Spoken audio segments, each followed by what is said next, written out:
Thank you. One last question. EU sanctions and disagreements within the EU. How does this sanctions fatigue reflect on Russia's bilateral contacts with European Union countries? Bilateral contacts between Russia and the European Union? Which ones are we talking about? Very interesting. Of course, our embassies are operating. True, they are constantly expelling Russian diplomats, demanding the closure of Russian consulates general and so on. What contacts are you talking about? We have isolated contacts, for example, with Hungary. We have contacts with Slovakia.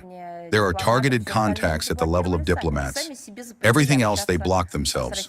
They prohibited communicating with the Russian side at all levels. They systematically, both before 2022 and before 2014, led matters toward the deterioration of visa opportunities. This is not a tightening. It is some kind of distortion of the understanding of the normal movement of people for humanitarian purposes and so on. They prohibited the movement of transport, in particular, aviation between our countries. Now everyone must fly a long way around, bypassing, despite the fact that people need to solve their problems, of which there are many. They introduced sanctions, blocking the possibility for normal trade turnover, production, and exchange. They went into a frenzy regarding the closure of opportunities for making payments, and they expel journalists. So, what contacts? What are we talking about? Let's focus not on bilateral contacts. I honestly can't even remember when they last happened. Let's concentrate on the consequences of their own actions, which they are feeling. Because Brussels is feeling the negative effect of applying its own sanctions to the full extent.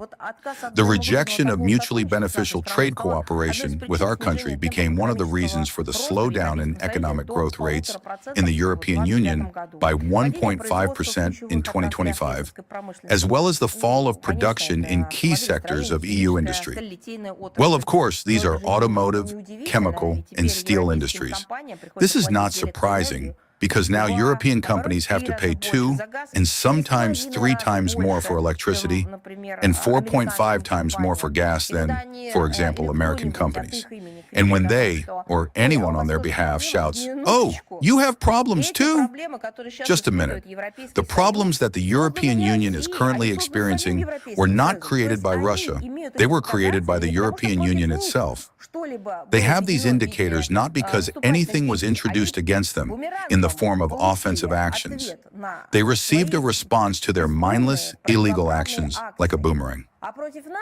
Meanwhile, against us, they have deployed a real hybrid war, a trade war. They actively apply sanctions pressure. Therefore, these things cannot be compared. Not only that, they also run around and instigate. They used to instigate. Now they have already realized it is useless. They do so that no one trades with us, communicates with us, and so on. Now all their actions look especially ridiculous against the backdrop of that energy crisis, which is unfolding again in connection with their corresponding policy. Well, naturally, in such conditions, which have been further exacerbated as a result of the crisis in the Middle East, sanctions fatigue among the national governments of the European Union member states is growing. The increasingly complex and protracted process of coordinating relevant decisions within the European Union testifies to the dissatisfaction with this boneheaded line of Brussels toward the further strengthening of the sanctions policy regarding our country. Well, as you know, the 20th package of sanctions, despite all the straining of the Euro bureaucrats, has still not been adopted. I would like to believe that sooner or later, an understanding of the failure of the current course will begin to push European capitals toward building normal, more constructive relations externally. This concerns not only our country. After all, as we have already discussed with you today, they have made sanctions policy their only tool. This is not a story about us. It is about them.